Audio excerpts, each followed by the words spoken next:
intidharul musalli birruku', supaya orang yang kita tunggu itu mendapatkan ruku sehingga mendapatkan rakaat. Itu intizarnya itu lillah, bukan litawaddud.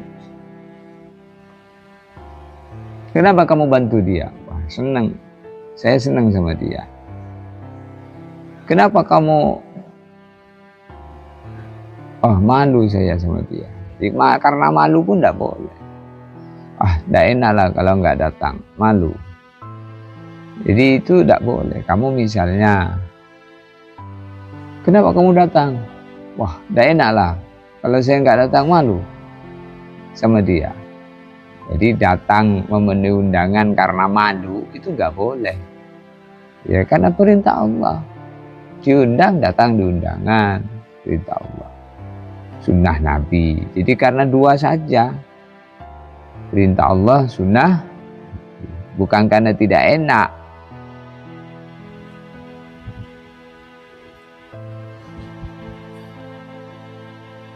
Jadi sesuatu itu harus karena Allah saja. Maka yahrumu al-intizar litawaddud. Yahrumu al-intizar litawaddud. Begitu juga haram hukumnya makan. Kalau nggak makan malu. Nah, tentunya kamu sedang puasa, terus kamu makan, membatalkan puasanya. Maka ditanya, lah kamu tadi puasa, kamu mau makan? Iya, malu saya kalau nggak makan. Jangan. Dimakan itu karena hukum juga bahwasanya orang yang puasa sunnah boleh membatalkan puasanya sekiranya tuan rumah tidak ridho, tidak suka. Jadi itu bukan karena malu tadi, karena ada kebolehan di sini. Dalam agama boleh saya, bukan karena malu, bukan karena tidak enak. Jadi karena malu, karena tidak enak itu karena makhluk. Jadi sesuatu yang karena makhluk itu tidak boleh dikerjakan. Kalau dikerjakan, kita itu dapat dosa. Seperti sholat misalnya. Kamu sholat berjamaah di masjid, tidak enak lah kalau tidak sholat di masjid. Tidak enak sama siapa? Sama mertua saya. Nah, jadi tidak boleh karena tidak enak, karena malu. Itu hanya niatnya lillah. Ya, ini perkara-perkara seperti ini tidak semua orang ngerti. Banyak orang rubba shaimin laisa lahu min siyamihi illa al-ju' wa rubba qaimin laisa lahu min qiyamihi illa as-sahar. Banyak orang puasa tapi nggak dapat apa-apa dari puasa kecuali lapar dan haus. Banyak orang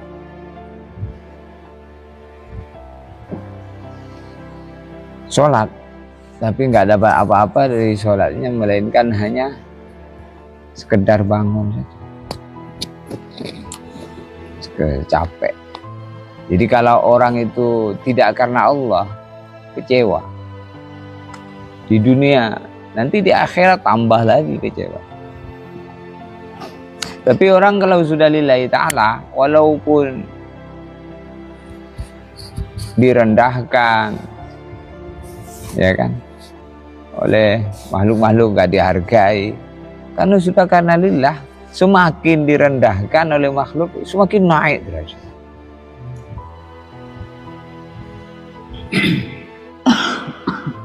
Maka Nabi bilang ibtagu ar-rif'ata indallah.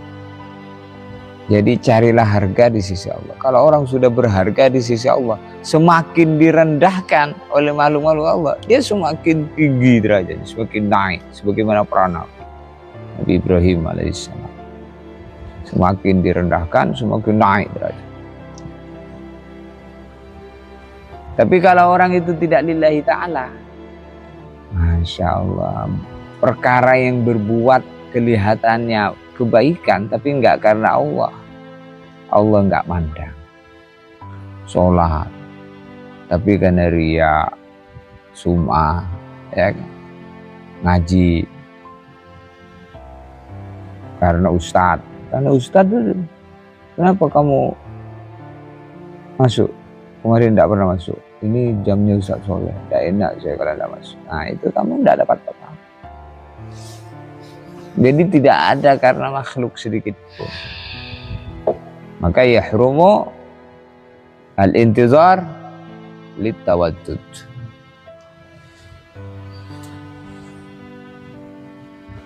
Ini penting. Ini suatu pandangan dalam amal, sikap kita dalam amal. Maka nanti di hari kiamat ada orang, dia datang di hari kiamat membawa amal yang banyak sebesar gunung. Sebesar? Dia datang sama Allah minta balasan amal. Maka oleh Allah dijawab, kamu tengok dulu amalan kamu. Adakah yang karena saya? Amal yang banyak tadi, besar gunung tadi. Masya Allah. Setelah ditengok, tidak satu pun yang karena Allah. Jadi amal kita itu dicatat oleh malaikat raqib, malaikat atid, dan akurat sesuai dengan apa niat kita itu Allah Maha tahu. Kalau di dunia ini seseorang tidak bisa menuduh orang kamu tidak ikhlas. Urusan ikhlas itu yang tahu dirinya, sikap hati dia itu yang karena siapa kamu itu tidak ada yang tahu. Tapi nanti di hari kiamat kalau tidak karena Allah maka akurat. Nah kan ini pentingnya tazkiyatun nufus, mensucikan hati kita dari niat-niat tidak karena. Maka idhabu ila syurakaikum, oleh Allah diusir, idhabu ila syurakaikum, pergi kalian semua, jangan ke sini. Bukan karena saya kok minta sama saya. Idhabu ila syurakaikum, pergi ke sana dulu yang kamu sekutukan, yang kamu dulu beramal karena dia, ya mintalah sama dia, jangan sama saya. Masya Allah, kalau sekiranya di hari kiamat diusir seperti itu oleh Allah, kira-kira mau lari kemana? Ada ke tempat pelarian? Dunia ini sudah hancur. Nah, itulah yang ditakutkan kita dalam amal ini, jangan sampai karena makhluk. Sudah karena Allah. Kalau sudah karena Allah, tandanya tetap istiqomah walaupun tidak ada orang yang mandang. Walaupun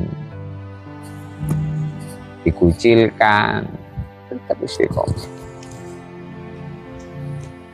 Kalau orang itu ikhlas istiqomah, Masya Allah, Allah jadikan dia itu asbab hidayah seperti Nabi. Walaupun setiap berangkat ke masjid disakiti oleh orang, yang nyakiti pun istiqomah, tempatnya istiqomah. Tempatnya orang yang nyakiti itu, tetap Nabi lewat situ tidak menghindar. Jangan lewat situ, agak saya dilempari tai unta. Enggak, Nabi tetap aja lewat di situ walaupun tetap dilempari lagi tai. Masya Allah. Karena sudah lillahi ta'ala, kalau sudah lillahi ta'ala tambah disakiti, tambah disayang Allah. Itu wali Allah. Allah waliyul ladzina amanu. Jadi kalau orang itu lillahi ta'ala, maka dia ini dibimbing hatinya karena Allah, sehingga dia itu wali Allah. Siapa yang menyakiti dia itu berurusan langsung dengan Allah. Man adzani waliya faqad adzantuhu bil harb. menyakiti kasih Allah itu ngajak perang dengan Allah. Jadi ikhlas lillah, yang tahu lillah itu ya Allah dan diri kamu sendiri yang punya amal niat, karena niat itu juga amalnya melalui pikiran dan kamu tahu. Jadi yang tahu kamu sholat karena Allah atau karena makhluk, yang tahu ya kamu dengan Allah. Itu kita minta supaya dibimbing hati kita oleh Allah. Kalau orang itu bisa ikhlas, ini tanda kekasih Allah. Dibimbing hatinya.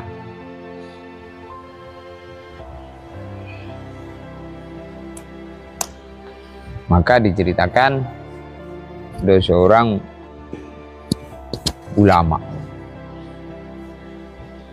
dengan santrinya.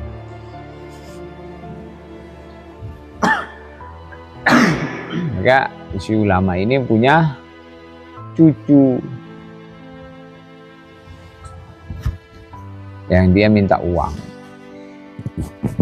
Maka ketika dia minta uang, anaknya tadi, cucunya tadi, maka dikasihlah uang tanpa nengok uang yang dikasih, itu dikasih. Namanya anak kecil, dia tidak tahu uang masih berlaku atau yang sudah expired, sudah nggak laku. Namanya anak kecil. Dia berangkat ke toko, nyampe di toko dia bilang beli jajan. Dia ambil jajanannya ambil. Setelah diambil dia mau bayar. Ketika duitnya diterima, maka sama pemilik toko, "Oh, duit kamu ini nggak laku ini. Duit apa ini? Ini duit zaman Belanda ini." Sudah tidak laku sekarang. Maka dibalikin sama anak kecil tadi. "Ini kamu minta lagi duit yang baru sama bapak kamu. Sini jajannya dirampas." Maka dirampas, nangis dia, bawa duitnya. "Oh, Mbak ini bohong, ngasih duit tidak laku. Duit saya tidak laku, beli jajan." Dia berteriak. Maka mbahnya tadi, yang ulama tadi, dengar duitnya nggak laku. Dengar siapa? Cucunya tadi bilang duitnya nggak laku. Langsung kelenger dia, mbah. Pingsan. Maka santrinya bingung, loh, kok gara-gara duit tidak laku di sini pingsan begini, gimana ini? Bingung. Setelah siuman ditanya, kenapa gara-gara duit tidak laku kok sampai pingsan?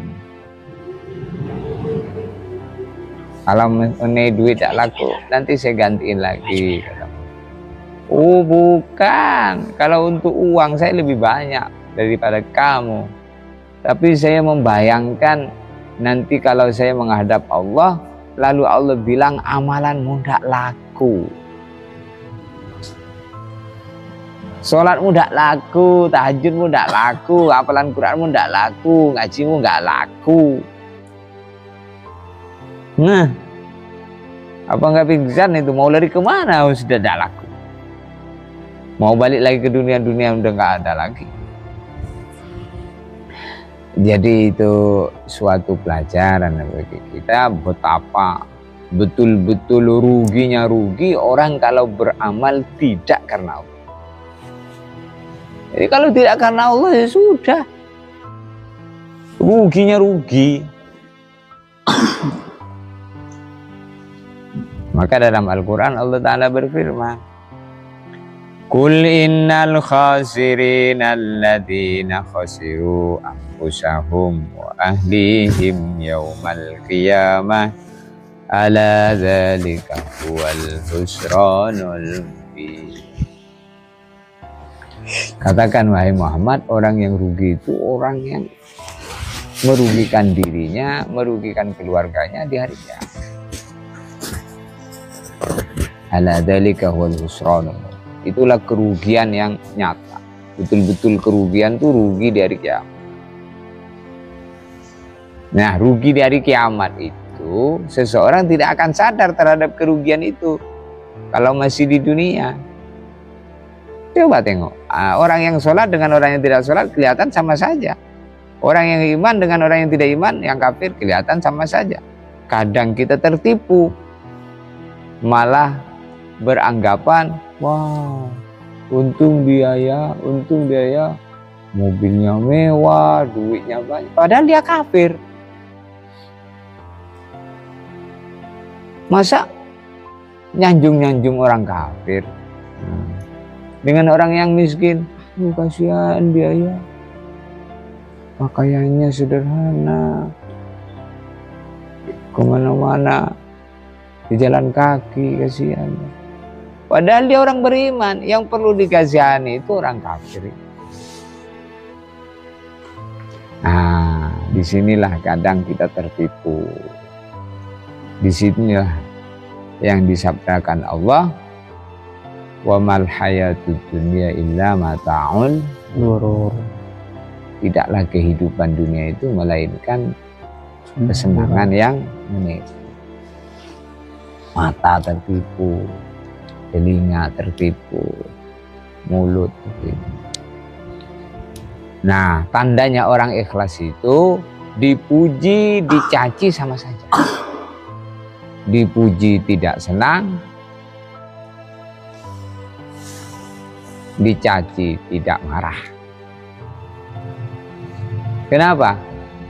Karena kalau dipuji, dia pandangannya, oh beruntung dia memuji yang menciptakan saya. Kalau dia dicaci,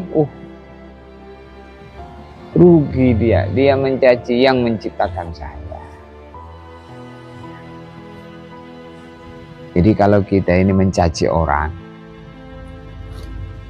kita itu mencaci yang menciptakan orang. Kalau kita ini menyanjung-nyanjung orang, kita ini menyanjung yang menciptakan orang. Maka kalau mau menyanjung-nyanjung orang, jangan langsung menyebutkan sanjungannya, tapi katakanlah dulu, Masya Allah. Masya Allah. Kamu hebat, Masya Allah, kamu rajin, sungguh-sungguh. Bersyukur kamu dikehendaki Allah jadi orang rajin. Masya Allah tadi. Jangan tidak ada kalimat Masya Allahnya. Tidak ada kalimat Masya Allahnya, nanti orang yang kamu puji akan terkena penyakit ain. Penyakit apa? Ain. Penyakit ain. Penyakit ain itu penyakit yang disebabkan karena sanjungan orang. Yang disanjung nggak tahan, akhirnya dari rajin drop menjadi loyo, lemah, hilang kekuatan. Itu penyakit. Jadi ini memberikan suatu pelajaran seperti itu.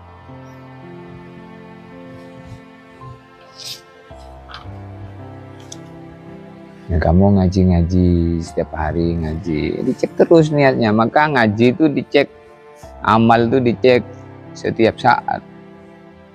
Dicek amalnya sesudah amal, sebelum amal, ketika amal, sesudah amal. Kamu pesantren mondok supaya jadi apa? Jadi kiai. Keliru. Supaya dapat ridho. Karena sudah dapat ridho Allah, mau jadi kiai, mau jadi selain kiai. Misalnya kamu ngaji, ternyata ngajinya nggak dapat-dapat, ya kamu tetap beruntung karena sudah dapat ridho Allah. Ridho Allah itu di atas segala-galanya.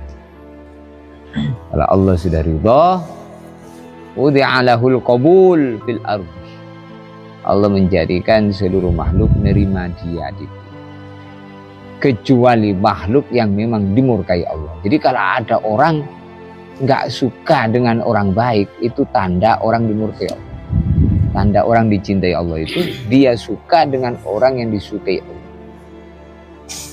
Kalau ada orang tidak suka dengan orang yang disukai Allah, berarti dia musuh-musuh Allah. Jadi kalau kita ini misalnya tiba-tiba benci dengan orang sholat, tidak senang dengan orang sholat, merasa terganggu dengan suara azan, itu bahaya itu. itu tanda nggak suka dengan perkara yang disukai Allah, berarti dia musuh. Nah, itu bahaya itu. Jadi kalau kamu nggak senang dengan orang yang disukai Allah, nggak senang dengan orang yang sholat di masjid, nggak senang dengan orang Islam ini tingkatan-tingkatan. Wah, nggak senang dengan orang baik, ini tanda musuh-musuh. Nah, ini perasaan-perasaan seperti ini kadang tidak kita sadari, ternyata kita menjadi orang yang a'wanan lisyaitan. La takun a'wanan lisyayatin. Hidupmu jangan sampai menjadi pembantu setan. Pembantu setan itu gimana? Membenci orang yang disukai Allah. Setan itu. Maka dalam riwayat disebutkan setan itu nggak suka dengan orang yang bersiwak, tapi Allah ridho, senang dengan orang yang bersiwak. Nah, ini gambaran ini. Bersiwak itu sunnah Nabi. Kok nggak suka kita? Musuh Allah kita ya. Siwak itu sunnah Nabi, dicintai Allah. Loh, kok saya nggak suka? Astagfirullahaladzim. Ada apa ini saya? Itu.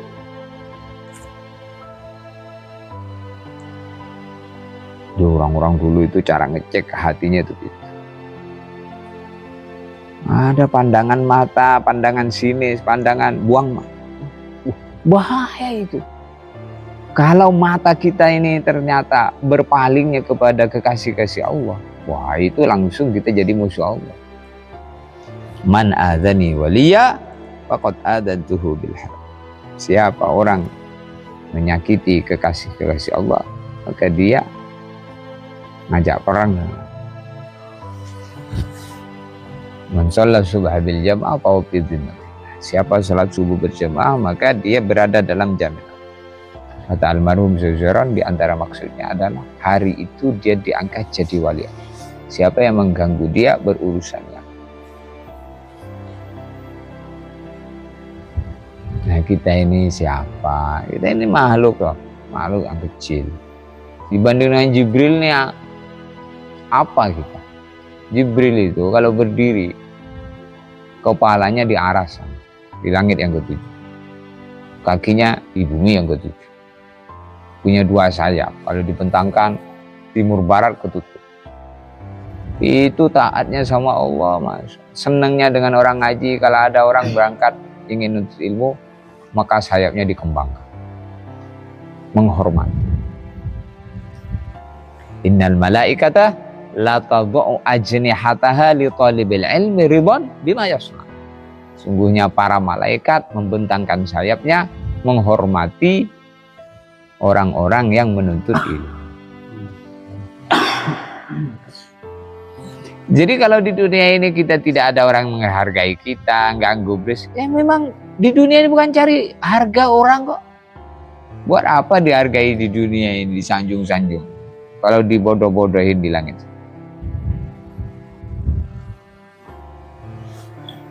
Maka hamba itulah pangkat kita. Ini kalau kita tidak memperhatikan, maka ternyata kita telah rendah serendah-rendah. Terus au ibtaluha atau batal ake salat ingkana laman ono sepaman iku fiha ing dalam salat au malan utawa ningali sapa wong ing bondo jaza mongko wenang lahu kedue man opo zalika mengkono-mengkonone takhlis wa takhir wa kuriha landan makruh akeh lahu kedue man opo tarkuhu ningal akeh takhir wa takhlis wa takhir wa kuriha landan makruh akeh opo ibtida'u naflin ngawiti salat sunnah ba'da syuru'il mukimi ing dalem sause ngawiti wong kang iqamah